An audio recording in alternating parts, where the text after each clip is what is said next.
If you met Boston Rob in an elevator today. What? You know when you order Uber Eats and you can't edit? No notes. The chef here at Burger King said what he said. Hi. So we were talking shit. No. Just as hard to work, yeah. What do you think me and Madonna are doing? Wait. Lines of cocaine? I was really prepared to tell you a total lie. You did? Yeah, I mean, I beat that bitch with a bottle. I beat that with a bottle.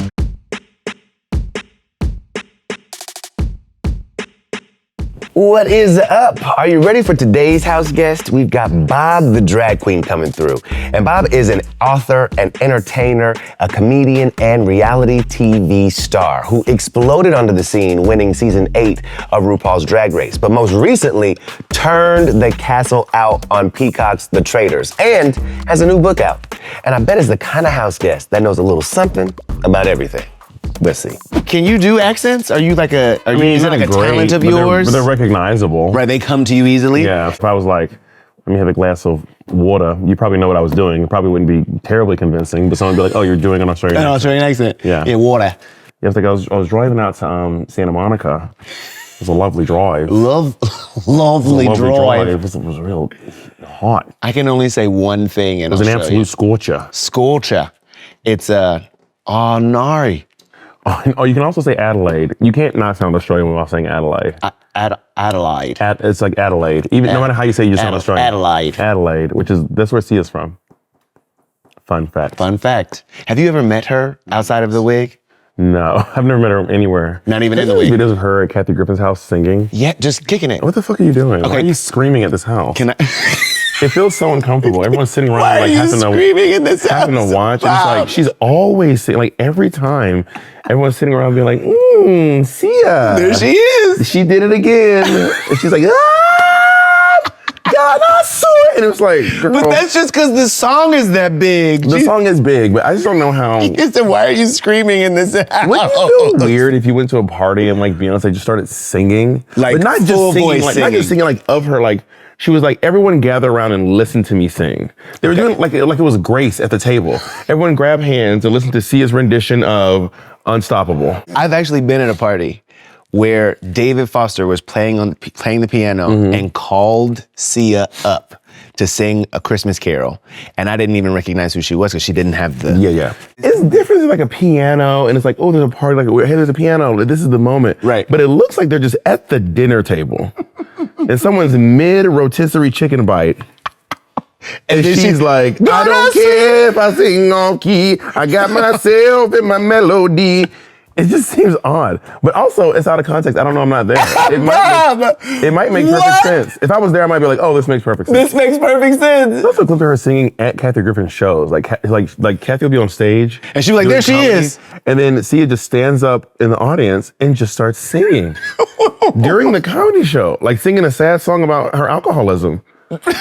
So we must get to the bottom of it. I just don't know what's going on. It's strange. It's just very odd. But also, I've never been there. It might make, in context, it might make perfect sense. Well, I know one thing that does make perfect sense. You here as a house guest. Thank you so much for coming over to the house. I'm happy to be here. And these biscuits are biscuits my mom used to make when I was growing up. And so I figured since we were going to do brunch today, I would make you her biscuits. This is exciting. I never had an Indiana biscuit. I used to eat my grandma's biscuits from Mississippi. Okay. I'm from Georgia. So this is a little different. And my mother's from Mississippi.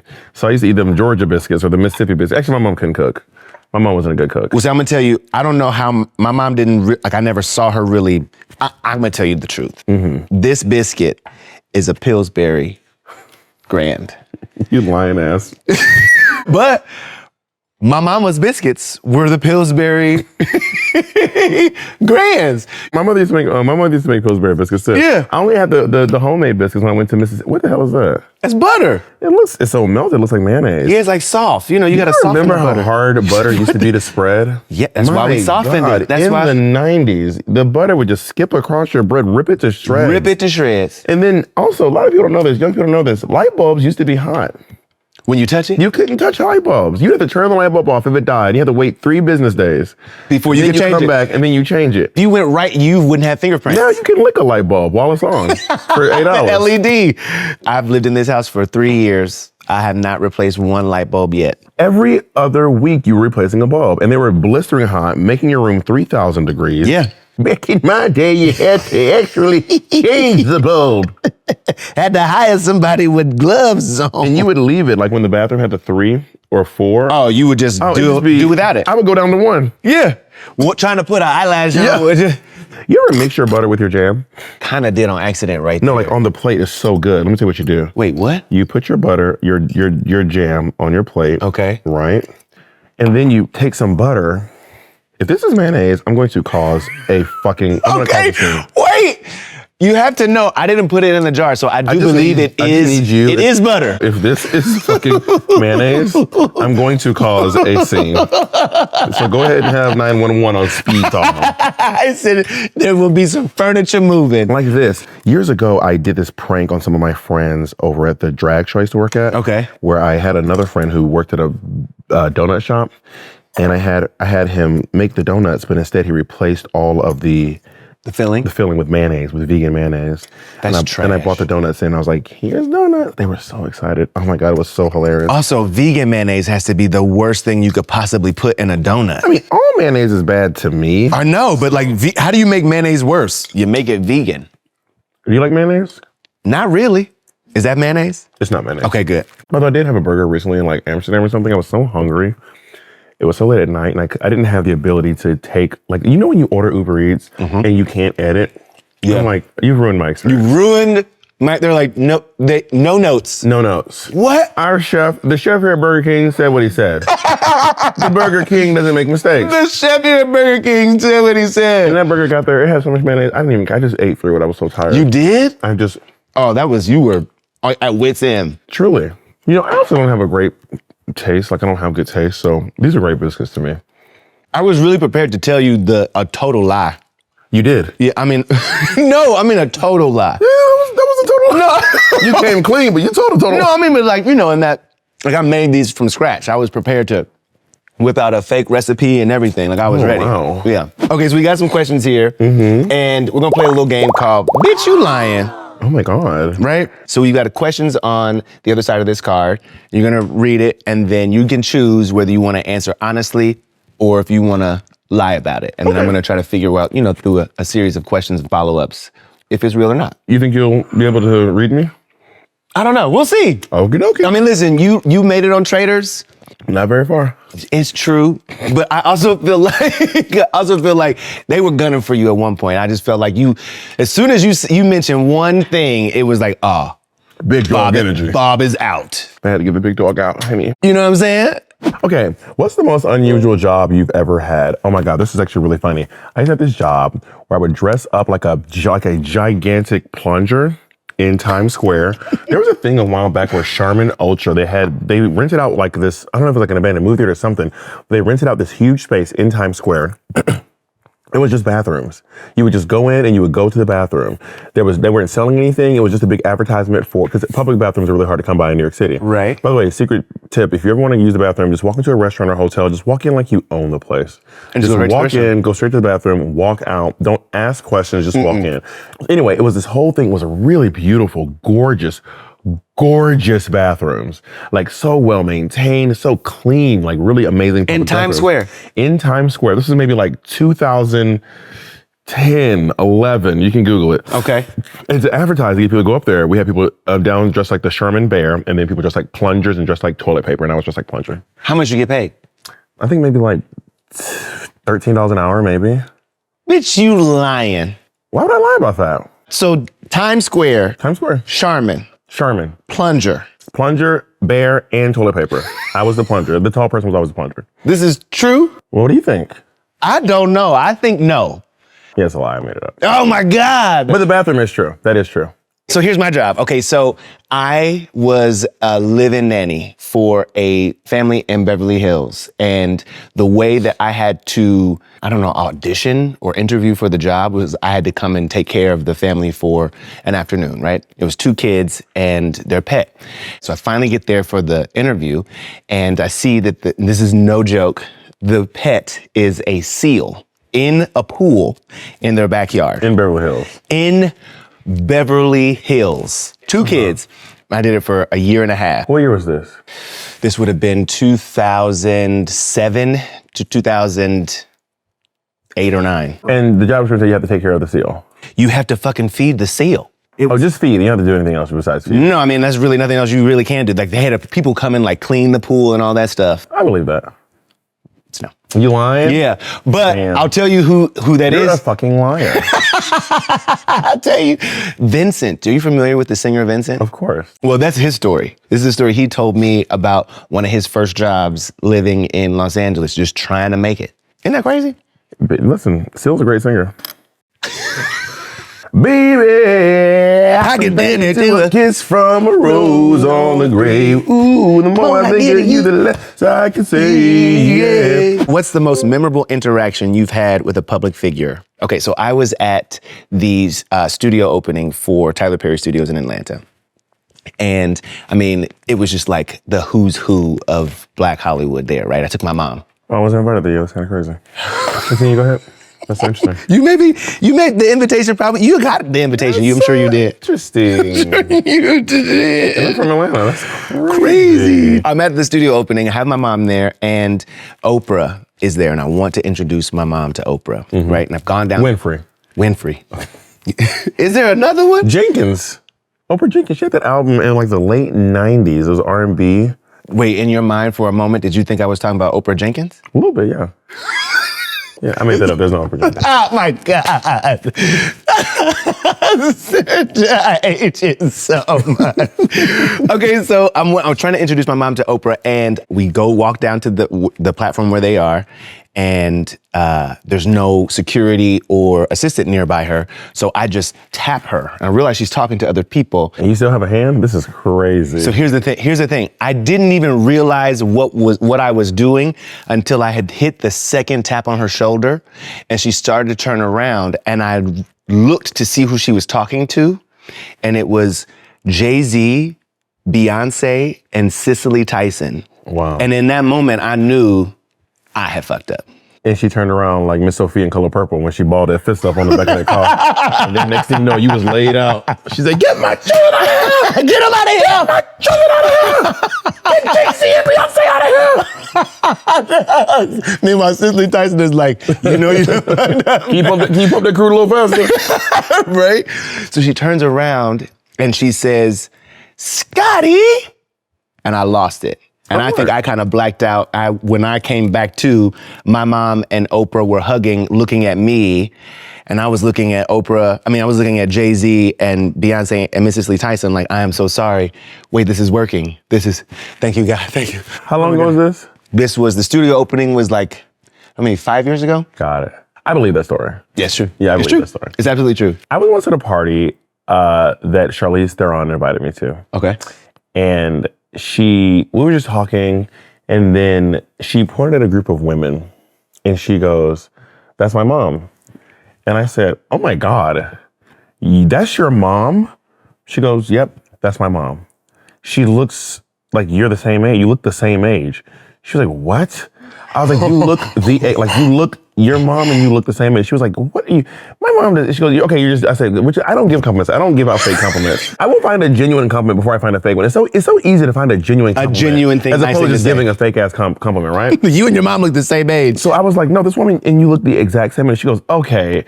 And then she goes, mom, and she calls her mom over, and a different woman walks forward, who indeed looks like her mother. A woman who certainly looks a solid 20 to 30 years old. Oh, you're like, oh, this is I thought she was pointing at a different woman. So now what am I going to do? Now her mom's walking up to me. Am I going to go, no, not you. Not you. You do look older than her. I was talking about that much younger looking woman. Over there. You could be her mom twice over.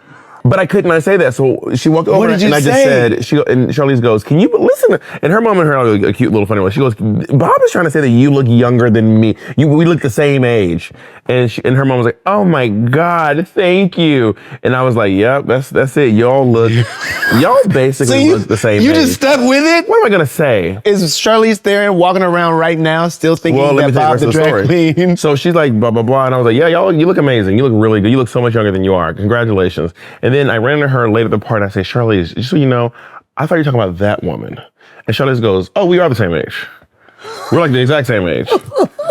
And then she goes, wait, you weren't talking about my mom? Oh, this is delicious. I'm going to tell her. So then I'm like, I have to leave. So I left before. I have to leave right now. I immediately left the party before her mom got a chance to come and be like, what? What do you mean? But Charlize was elated to go tell her mom, you actually do look your age. She was so excited. She was like, oh. I believe this. That was a very true story. Yep, I believe this. She's also one of the most fun people to be out with. Mm-hmm. We had a night together in Berlin at the Soho House. There are no calm nights in Berlin.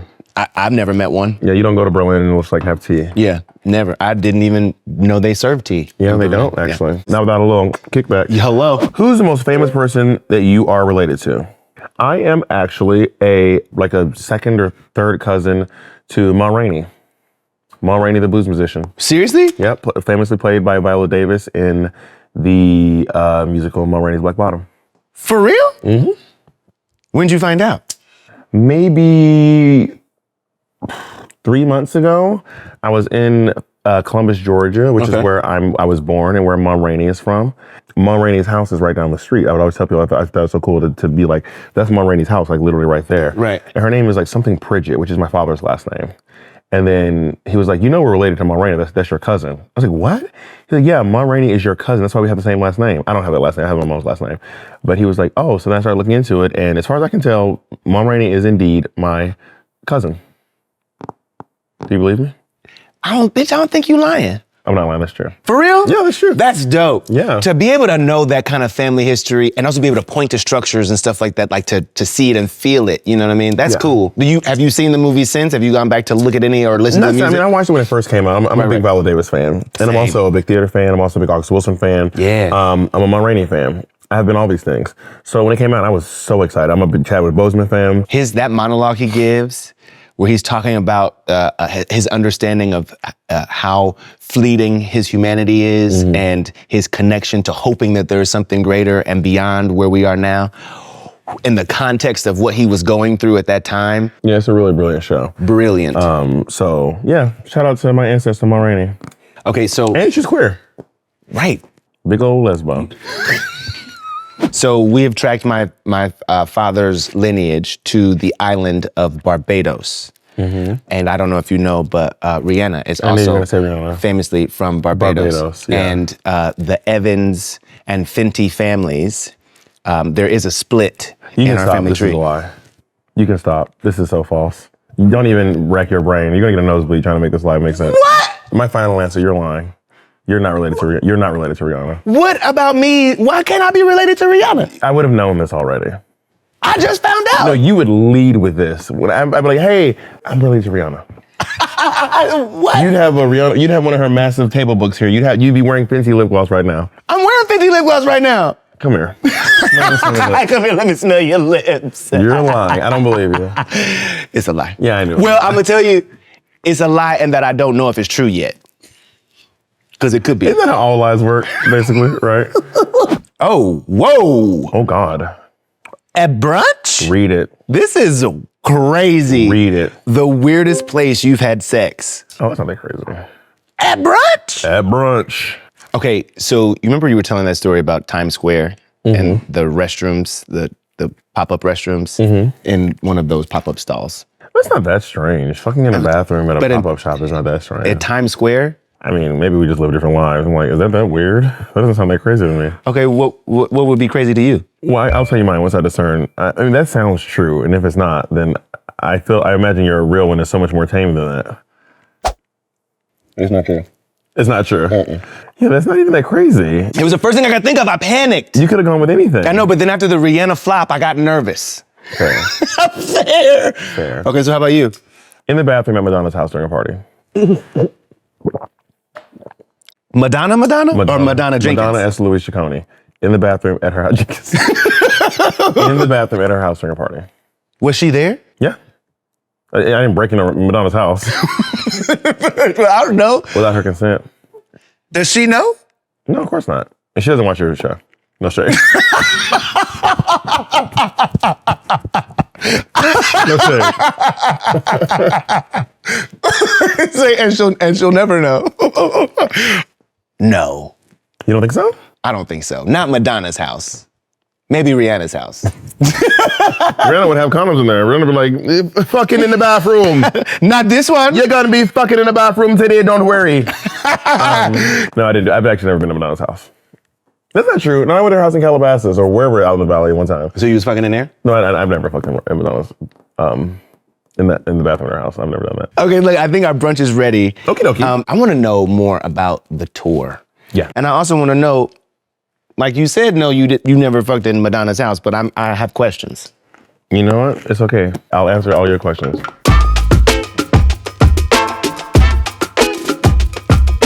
I called you and asked for like dietary restrictions. You were like, I don't. There's nothing. I don't have that. And I don't like eating at people's houses because, well, I mean, you didn't cook any of this food, so. But when people do, I saw the boxes. But when people do cook their own food, they're really upset if you don't like it.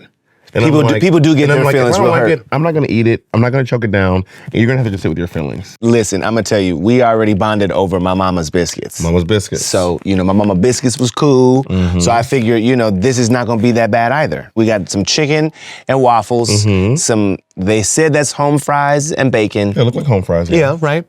And then hash browns and an omelet. I've been explaining things that are very obvious what they are. It's Yeah. not like a brioche over with poached eggs. Over, that's a waffle. Yeah, it's like a That's waffle chicken. You're potatoes. They're called bacon. a home fry. I'm like, you're going to home fry. You're like, yes, motherfucker, that looks like home fry. This is bacon. Crispy bacon. Have you heard of bacon? Of course, yeah, we have This is the way dish called bacon. I love explaining things that are very, very obvious. I want to give you a copy of my book. Yes. So this is my book. This is a copy for you. This is an advanced reader's edition. You're entrusting me Now, with if it. you don't love to read, at least give it to somebody who do. Okay? Are you going to do an audio version? There is an audio version, yes. There is an audio version. And it also includes 2 original songs in the audiobook, which I let you listen to. Okay, so the music, like this is gonna be next level because I feel like it takes so much of your performance experience and your passion, your curiosity about history in this book. It's all on full display. So a lot of people think that this book is like an autobiography or it's like talking about Drag Race, but it has nothing. I'm not in this book. This book is not about me. It is a historical fiction piece by Harriet Tubman coming back to life and writing a hip hop album. Where did this idea come from for you? I would say maybe 6 or 7 years ago, I was doing Angels in America, and then the idea just kind of came to me. I was always loved plays like Hedwig and the Angry Inch or Altar Boys, where the play itself is actually a concert. Yep. So if you go see Hedwig, it's like you're going to a concert. Right. And I was like, what if you went to go see a Harriet Tubman concert? What if you went to go see Harriet Tubman live in concert? Harriet Tubman live in concert. And I was like, oh, I love the name of the show. I love that name of the show. I remember thinking to myself, I would go see that show.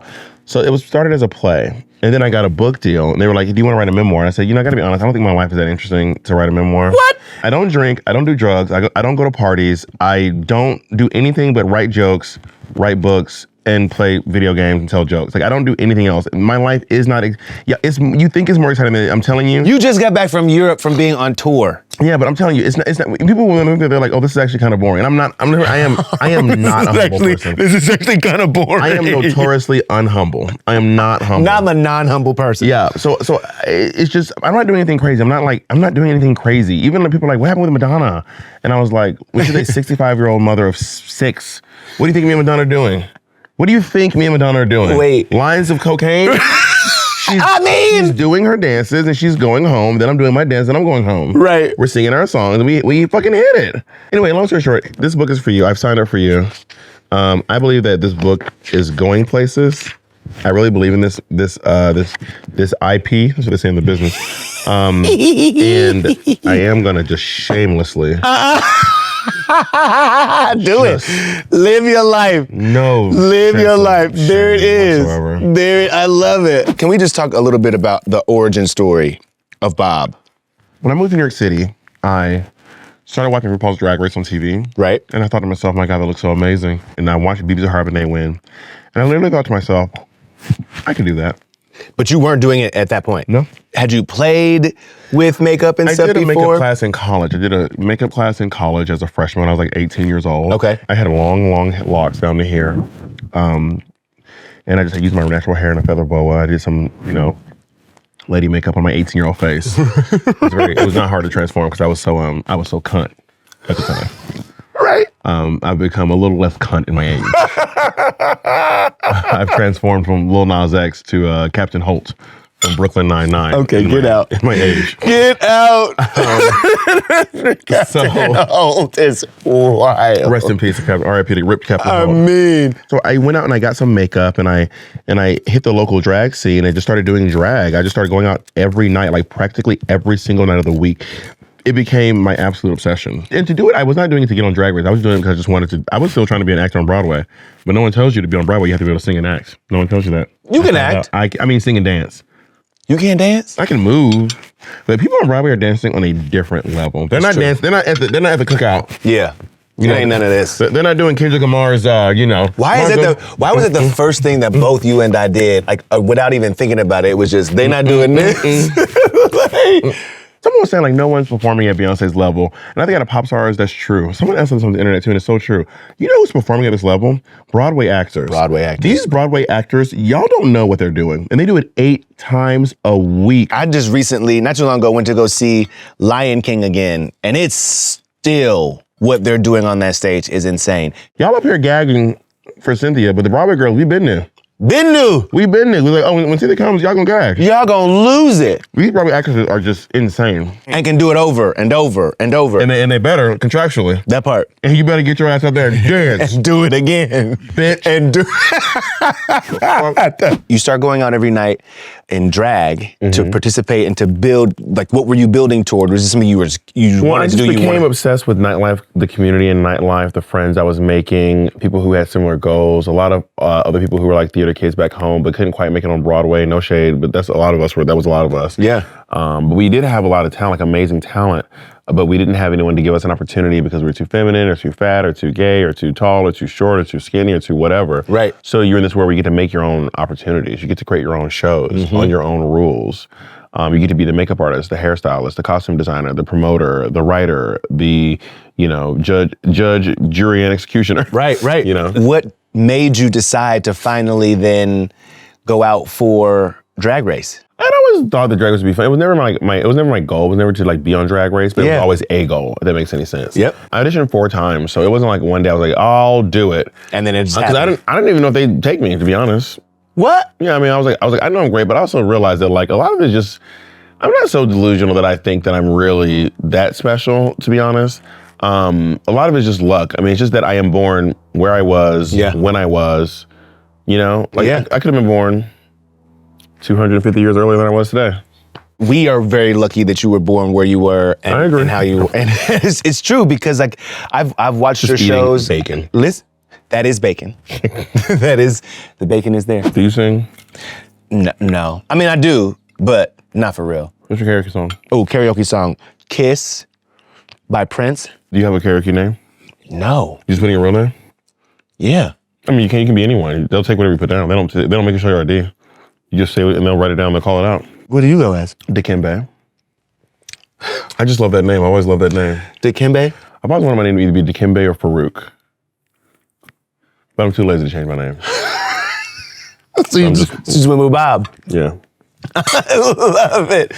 When did you know that you were gonna win your season of Drag Race? If you want my honest answer, when they called me, I was like, I'm winning this season. There's no way I'm losing this season. Seriously? Yeah.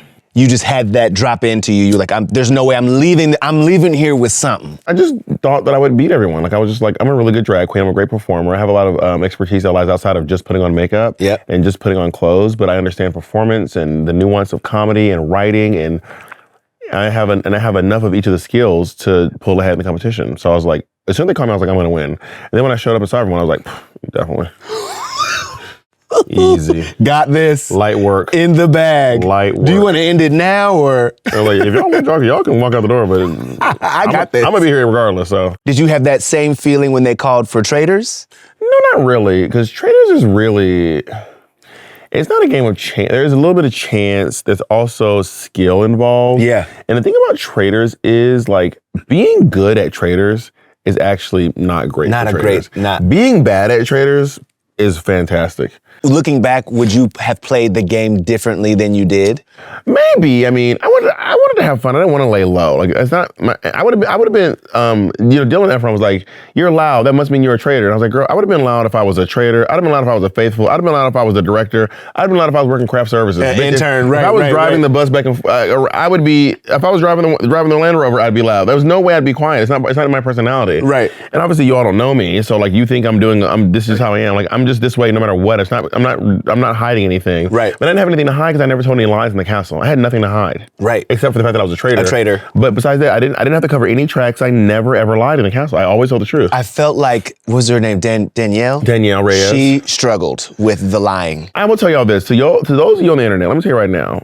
Like, watch your motherfucking mouth when you talk about Danielle Reyes. Danielle Reyes is an absolute icon in the world of reality TV. She has literally changed the way they film reality TV. Danielle Reyes is not getting suspected in the house. You at home, you are seeing more than we see. In the castle, we can only see from our vantage point. Yeah. So you're like, oh, that's so obvious. To you, bitch, you're at home.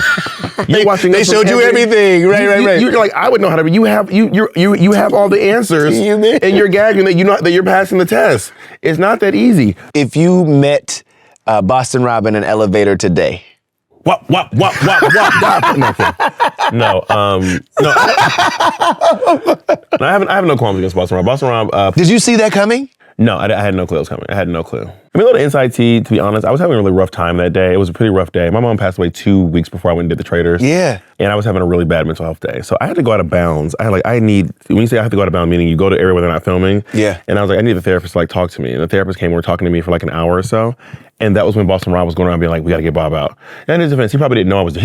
I didn't say I'm going out of bounds because of this. I just said I'm going out of bounds. Right. And that was, in that time, he was like, we got to get Bob the drag queen out of here. And then I came back. I didn't know any of that was happening. I had no clue. And Danielle couldn't find me to tell me because I was out of bounds. I was, getting therapy. And I was sitting at the round table. And you'll notice it was the only round table I ever was quiet at until they said I was just having a really, really hard day. It was a really, really bad day. And then they said my name and I was like, oh shit, now I got to fucking fight for my life. Right. And I was going full scorched earth. Anyone who dared to breathe near me. When you said, I will bury you under the sand. However intense you think it was in real life, it was 10 times more intense. It was so intense in there. When you told that man that his drag name should be coming to the stage, misguided. Yeah. Bob. And everyone thinks I'm like coming up with the quips. I do it in the moment. I'm not like I'm gonna come up with these. I'm not at home writing my quips and then dishing them because out. we know that some people do that. But you were raw in the moment. But I was like in the moment, like all right, now I gotta fight this fucker. When I read that your mom on Mother's Day, is that right? On Mother's Day, yeah. I'm sorry for that loss. I'm curious though about how your decision to do Traitors in that time. Yeah, I mean, I had already agreed to do Traitors before my mother passed away, and I still wanted to do it, and I didn't know if the opportunity would come back to me, and my mother would probably want me to continue and go do the show. She would have loved to watch that show. I wish she could have seen it. I'm a show up queen, you know what I mean? Like I'm gonna suit up, show up, and show out. So how did this Madonna situation happen? So Madonna reached out. So I got a call when I was somewhere in Utah. I can't remember the name of the town. Okay. Filming an episode of We're Here, and my agent was like, "Hey, Madonna wants your number. Can I give it to her?" I was like, what? I was gonna say, is it like a normal request for you? Like people call you like... No, that's pretty unique. I said, oh, I can't believe you didn't give it to her already. Yes, give Madonna my phone number. And he's like, all right, she's gonna call you at some point. And then maybe a day or two went by and I was just sitting in my room. Were you like staring at your phone? No, I used to go for walks in parking lots. I love to go for walks in parking lots. My best friend always laughs at me about this, but at nighttime, you can just get so many steps in these parking lots. And they're very well lit, so you feel quite safe. So I was in the parking lot just walking, and then my phone rings, an unknown number. Also, a fun fact about me, I always answer the phone, even if I don't recognize the number. Like somebody has your phone number, random. If I see a number I don't recognize, I will answer the phone. Well, what do you say? Hello? The concept is so foreign to me, Bob. It's also because I have no qualms hanging up on people. I will hang up on you. Like mid-sentence, just like, oh, never mind. If it's like someone I don't want to talk to, or if it's like a bill collector, if it's like someone who I will just be like, oh, bleep, and just hang up. So you answer the phone? I answer the phone in the parking lot, and it's like, hey, it's me, Madonna. I said, oh, hey, Madonna, it's me, Bob the Drag Queen. She goes, I know. And then she basically told me about this show. She wanted me to host her Pride show. Okay. Back in 2022. And I was like, oh. And then we started talking about what we could do in the show and how we could make it happen. And she was like, I was actually helping create the show. And then next thing I know, I was in New York and I hosted her Pride show. And then we were like, okay, that was fun, Madonna. Nice to meet you. Do you have like rehearsals with her? Madonna famously is like an over rehearser. Like she rehearses a lot. Is that right? You want to hear a fun fact? Please. We started rehearsal. Let me give this timeline. Celebration tour started rehearsal. Okay. Renaissance tour started rehearsal. Right. Renaissance tour ended rehearsal. Renaissance tour started the tour. Renaissance tour ended the tour. Celebration tour started the tour. First of all, no, hold on, wait a second. Because that Renaissance tour went on for 172 years. Beyonce did 54 shows, I want to say. Over 17 continents. Showed other planets. To other planets. I'm pretty sure. But I mean, that tour was it was a long tour. So the rehearsals. It actually wasn't that long. Taylor Swift's tour is long. Well. Taylor Swift's she's doing shows on Mars. Like, this is insane.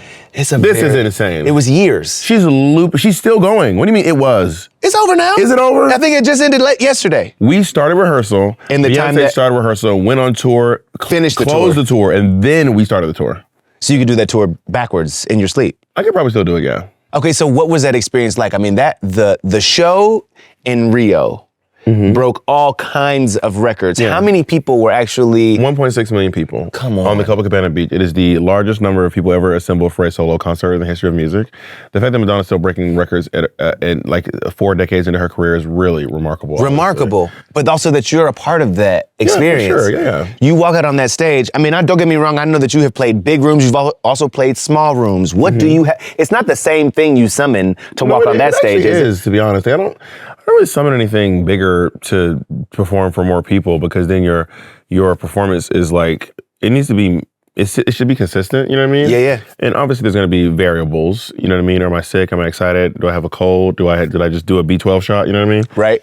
Actually, the craziest show that had the most adrenaline for me was actually Mexico City. There's something about being on the Copacabana beach because it's 1.6 million people. They're like, it's long. They're not surrounding you. Yeah. They're all in front of you. After like 10,000 people, you can't even see anyone anymore. I didn't see 1.6 million people. I saw like maybe 5 to 10,000 people. Right. Maybe. Also, we're outdoors, so it's actually not that loud. Like, I don't hear the roar. Like when we were in the Sports Palace in Mexico City, it was insane. The loudest cheer I've ever heard in my life was during the song Vogue, and Selma Hayek came on stage dressed like Frida Kahlo. Oh. With Madonna in Mexico. Well, that'll do it. And it did do it. That'll do it. And it did. What would you say, like something that you took from that experience that you incorporate in your own shows, in your own, maybe, I don't know, maybe it was something you saw Madonna do or witnessed her experience on stage and prep? You know, I'm really bad with life lessons. Like, I was like, Is that why you didn't write the memoir? Well, I mean, like, I'm not like a Shirley Ralph, you know, or have you seen these interviews with Denzel Washington? I am your therapist. Nigga, you is not my therapist. No shade, you're not my therapist. No shade, Denzel. You're not. Bob! Like, I am your therapist. Okay, girl. Sure. You said, I'm not really like Shirley Ralph. like they're always, like, when they're, everything's like a, everything. When Cheryl Lee Ralph speaks to you is a magnificent moment. And you, when you walk out that door, you hold your head high. And I'm like, girl, do your thing. Do whatever you want to do. If you feel bad, like, if you feel like shit, that's so valid. I'm like, you don't have to fake the funk. If you feel like shit, you feel like shit. That's super, super valid. She is the hardest worker I've ever met in my life. I don't think there are many people who work harder and are willing to sacrifice their bodies in the way that Madonna does for her art. Yeah. It's not about the money. It's not about any of it. It's really not. It's genuinely not. It is just about doing a good show. Every single show, no matter how big it is, no matter how small it is, they're all so important to her. Even when people just come to visit to watch rehearsals. Right. It's like when you're at Madison Square Garden. For real. It's just so important to her. Wow. But I don't really have that. Like, the shows are all important, but like, they're not life or death. I'm not changing the world. I mean, maybe I am technically changing the world, but I'm not like, Martin Luther Queen. You know what I mean? I'm just like telling my jokes. And they are funny. They're really funny. They help a lot of people through a lot of hard times. A lot of hard times. You hear people now also, like, even in like standing up in the show, asking you questions and things like that. It does seem like moms die. When you tell everyone your mom's dead, they're all like, my mama dead too. And in the Dead Mom Club. Dead Mom Club is a really fucked up club because it's blood in. and you can't get out. Blood in, blood out. I mean, ain't no out. You know, and when you die, the blood out is you dying too. You know what I mean? Well, yeah. Like you paid your dues. You cannot get out of this club. There's nothing you can do. Especially in the first year, it's all you can talk about. Is that what people put on you? Is No. Like, I will talk to anyone about my mom. I will talk to anyone, anywhere, at any time. I love talking about my mom. where does that come from? Like, is it just to keep her alive with you, to keep her with you, to keep that experience true? Or Maybe. Well, she's really funny, so I would love to tell jokes that my mom would tell. like what? Well, she wouldn't tell jokes. She would like one time when my uncle Steve got shot, like right before Christmas a couple years ago, in the chest and in the arm. I know, hilarious, right? It was like he got shot, and he was at the house, and he was like cooking, and he was wearing a white shirt. He had just got out of the hospital maybe like a week ago, and then like a red stain started like forming on the shirt. And my other uncle was like, "Man, get the fuck out the kid!" He was like cursing at him, and then he started crying because he was embarrassed, I guess. And he was like really sad that his shirt like this blood stain, and my other uncle was like yelling at him, "We're like, get out of the kitchen, yada yada yada." And then he went to his room and like kind of cried for a little bit, and then came back, and we were all sitting down and watching CSI. Me, my mom, my partner, my Uncle John, and my Uncle Steve. And this guy on the screen just getting shot to pieces, like just pop, pop, pop, pop, pop, pop, pop, pop. And then my mom just looks at us and goes, "There goes Steve."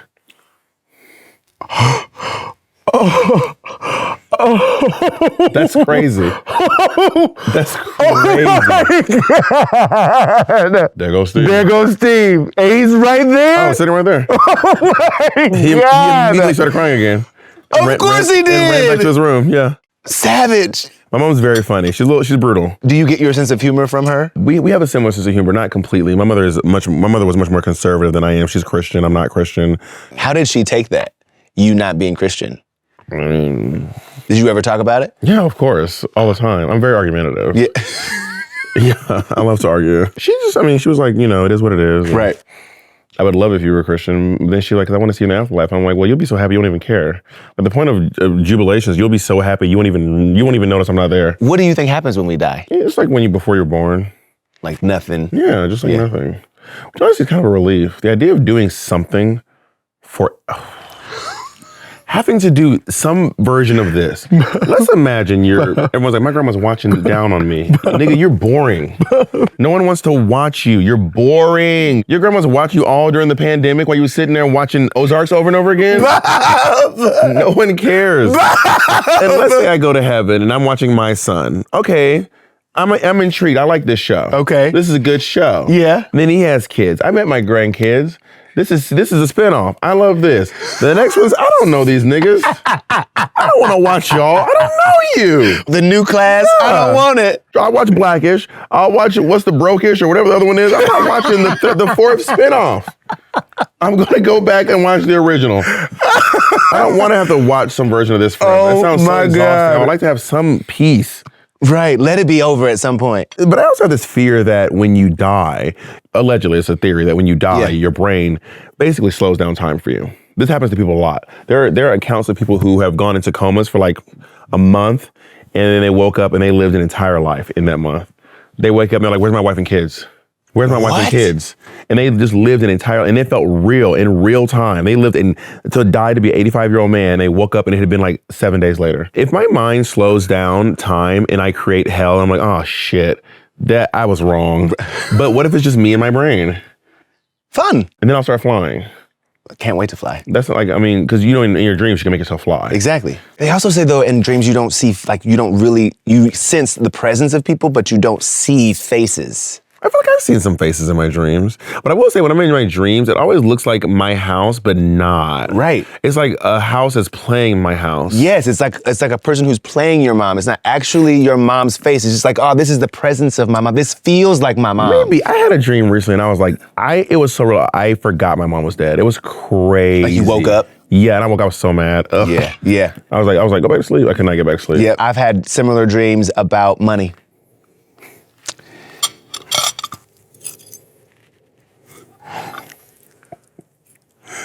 You want to play a game? Let's play a game.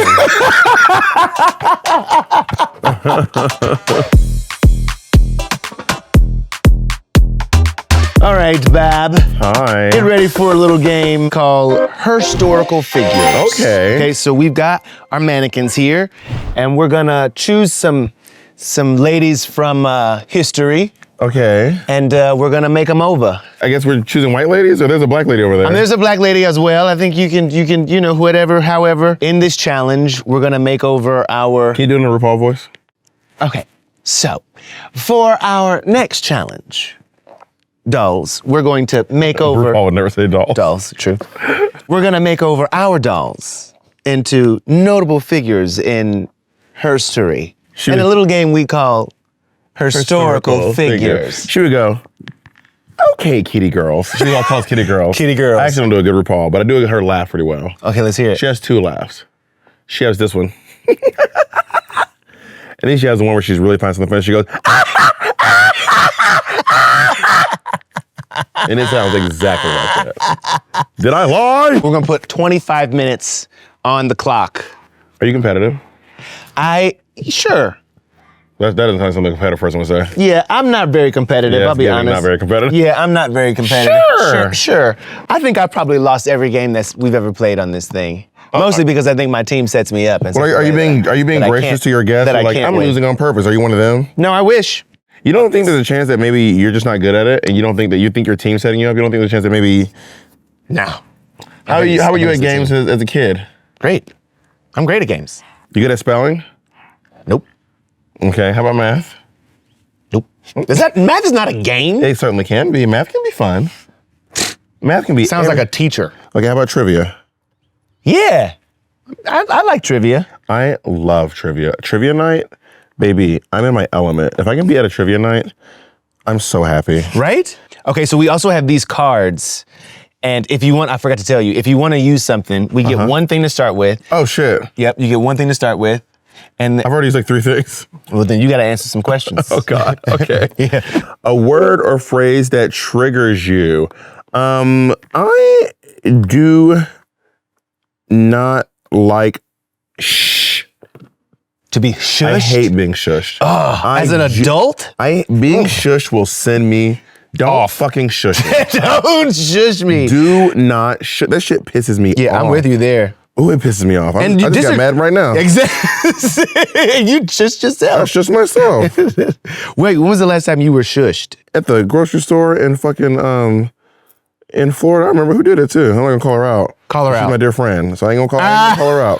What did you say when she I was just talking. Me and my friend were just talking at the grocery store. We were being really loud and goofy, and she didn't like it, so she just shushed us. It takes a certain kind of person also, I think, to shush another adult. And she's very that kind of person. She's my dear friend. That's my good Judy. She's one of my besties, but she's a shushy type. She's a shushy type. Oh, she's very shushy. Oh, I should answer another question. Yep, you got another one. Yeah, because you got. What's something you believed until recently? Recently? Oh my God. I used to believe in God when I was a kid. I used to be really devoutly religious.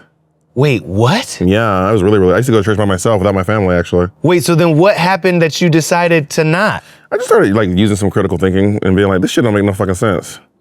What was the thing in particular? Was there one thing in The particular? suffering of children. Yeah. I mean, if you really want to get into it, I don't know if it's your audience, but I really have very little sympathy for Christians if you're the one. But like the idea of like some child being born in a country that's not here, and then they are born with some horrible illness that makes them suffer, but they're not from a Christian country, and then they make it to 15, they suffer their whole lives, and they just die, and then they go to hell, and then God put them there. Jesus fucking Christ. Right. Why are we doing that? But dude, if religion makes you feel good, don't let me stop you. It does a lot of great things for a lot of people, just not me. Don't be looking for tips. I'm just. I don't like that. Okay, first of all, I'm good over here. And I'm not really sure how it turned into what it turned into. Like it was 2 and then it became 1. So we both have questions about yours. What is one word you hate hearing people mispronounce? Irregardless. When people say it's just regardless. Apparently regardless is a word. But like, only because so many people have said it wrong for so long. It's like, well, that's how language works. Conversate. So definitions don't actually tell you what words mean. Definitions tell you what people mean when they say things, say it. right? Yeah. So for example, the word literally. Okay. Literally now has more than one meaning. It means the exact opposite thing. Literally means literally like, the opposite. It means literally, and it means like more or less. Right. Language is meant to pretty much tell you what people meant when they said something. And if the language is changing, then now irregardless is now a word. Love it or hate it. She is what she is, who she is, you know? I hate it. What's the perk of being your friend? I love to pick people up from the airport. Genuinely love it. I'm picking a friend from the airport and I'll leave here actually. Why? Because I know how much I love when someone picks me up from the airport. I know, instead of calling an Uber or going to Uber Town, you ever been to Uber Town? Yeah, at LAX. Yeah, and every airport has an Uber Town now. Yeah. You can't get picked up right outside of the baggage claim or the exit. You got to take a shuttle to a ferry to a bus and then answer these riddles 3 at a bridge with a troll. Yeah. It's really quite stressful. And you better have a coin. And how nice is it to fucking just see a familiar face pulling up when you get off the hey plane. Girl hailing you. Oh, it's so nice. So I love to be that for someone, you know? What is something true about you that people find hard to believe? That like, don't get me wrong, what I do for work, what you do for work, right? We're out there, we are in front of large crowds, in front of people, interacting with people all the time. But like when it comes to places where I'm unfamiliar or don't know people, I'm kind of much more introverted. Mm-hmm. Do you know what I mean? I feel like kind of like a performative extrovert. What's the question? Ask it again. The question is, what is something true about you that people find hard to believe? Oh, some people know that I'm pansexual, so I'm actually not just a gay guy, which I identify as gay because it's just an easier catch-all term. Right. But I actually am attracted to more than just men. Right. And I think that shocks people sometimes. Because they figured like, oh, gay is this box, this one thing. Yeah, I'm more colloquially gay. You know? No, I do get that. Who was it, Darren Criss, that said socially he identified as gay? Uh-huh. But is heterosexual in his real life? That sounds problematic. I'm gonna go ahead and run that. I'm gonna go ahead and say that's very queerbaity. Yeah. Don't drop that nugget again. Maybe keep that one to yourself. If you're watching, don't. I'm glad you workshopped it. Let it rest. Glad you workshopped In fact, go ahead and issue a public apology. Just do it now. Go ahead and do that. Do it now. What's the most random fun fact you know? Ooh, I know so many random fun facts. Okay. I don't even know which one to choose. But wait, it was your question. You should answer first. Oh, Let's right. try, Mary. Fun fact that I know. A walrus has a jaw that is so strong it can break a car door open. Jesus Christ. Yeah, someone told me that once. This is not that interesting of a fact until you realize it's so easy to know, but there's only one state with a one-syllable name. And there's only one country in the world that starts with the letter O. One country that starts with the letter O? Only one country in the world starts with the letter O. Isn't that crazy? What's the country? Oman. That is the only one. There is no other country in the world that starts with the letter O. Isn't that crazy? And can you name the state with the one-syllable name? There's only one. Maine. Maine. There she is. I know a little bit about everything, but I don't know a lot about anything. Like, you can probably name almost any subject and I'll be able to give you some random Something fact. about it. Like, test me. Okay, give me a random fact about pasta. Did you know that spaghetti is Chinese? Now, they gotta be true. Spaghetti is Chinese. Spaghetti. Spaghetti is Chinese. What's the Chinese name for spaghetti? I don't know that. But spaghetti was not made in Italy. It was made in China. You gonna tell me that tacos weren't made in Mexico either? No, tacos are made in Mexico. Tacos. Tacos. Tacos were certainly made in Mexico. When was the last time you had a good cry? When was the last time you had a good cry? A good cry. What? You laughing at my little face? Yes. A good cry. Well, I think I cried on stage recently. On my mom's birthday, I did a lip sync number. I lip synced her favorite song. Which was? Encourage Yourself by the Tri-City Singers. Oh, come on. Yeah, it's a great song. Sometimes you have to encourage yourself. Come on. That's the song. It's so good. So I sang that. I didn't sing. I lip synced that as a tribute to my mom in front of my dad and my aunts. I was in Columbus, Georgia, the town I was born in. Me and Ma Rainey, my cousin. The cousin. So that was a good cry, very cathartic. And then I was doing the number, and this person grabbed my hand.